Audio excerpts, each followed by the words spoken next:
Prime Minister in Havana for 5th Summit of CARICOM Heads of Government and Cuba meeting. OPM to receive monthly reports from NHD Board, and West Kingston Commission of Inquiry gets underway. I'm Simone Wolf with Jamaica House Weekly. Prime Minister Portia Simpson Miller left the island on the weekend for Havana, Cuba, where she is holding talks with her regional counterparts on trade and economic-related matters. On Sunday, Mrs. Simpson Miller called for constructive engagement to secure prosperity for the people of CARICOM and Cuba.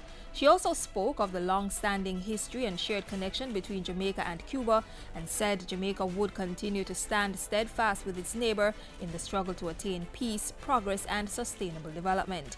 The Prime Minister was addressing a function to mark the 118th anniversary of the death in combat of Lieutenant General Antonio Maceo and his aide Panchito Gomez Toro. On Monday, she also participated in the 5th Summit of the Heads of Government of CARICOM and Cuba and held talks to secure gains made in the Cuba-CARICOM Trade and Economic Agreement of 2000.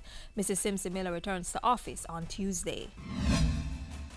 Before heading to Cuba, Mrs. Simpson Miller told Parliament that her office would be receiving regular reports on the operations of the National Housing Trust from its board.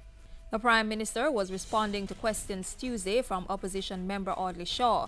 She said her permanent secretary had not been receiving monthly briefs from the NHD board, but pointed out that the board was not required to submit that kind of reporting.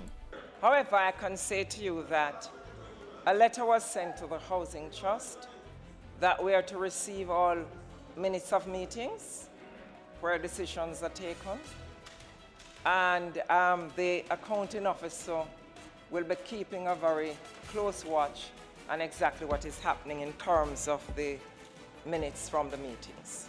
The Prime Minister also provided more information on the NHD's acquisition of the Orange Grove property in Trelawney, where the Outer Many Experience was operated. She said the full expenditure for the purchase was $208.25 million, of which $180 million was spent on the property and buildings, $2.1 million on equipment and chattels, and $25.25 million on administration and maintenance of the property.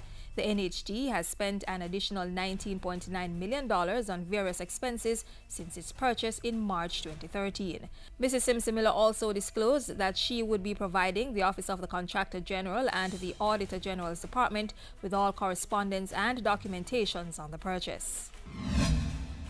The Prime Minister also took time last week to greet delegates of the Caribbean Examination Council and the outstanding CXC student awardees for 2014. The top students hailed from Jamaica, Guyana, and Trinidad and Tobago. At Thursday's courtesy call, Mrs. Simpson Miller encouraged the students to continue their high standard of academic excellence. Then on Friday, she feted senior citizens at an early Christmas treat. God bless you. May He grant you good health and strength and long life. And as the Office of the Prime Minister continued to spread early Christmas cheer, Information Minister Senator Sandra Faulkner participated in a carol service put on by the Hampton Old Girls Association on Sunday. And finally, the Commission of Inquiry into the May 2010 incident in West Kingston started last Monday. So far, 10 of 500 potential witnesses have taken the stand to give testimony into the events. The commission, led by Chairman Sir David Simmons, is being held from 10 a.m. to 4:30 p.m. weekdays at the Jamaica Conference Center. And that's it for this week's Jamaica House Weekly. Join us next time for the latest stories coming out of the office of the Prime Minister.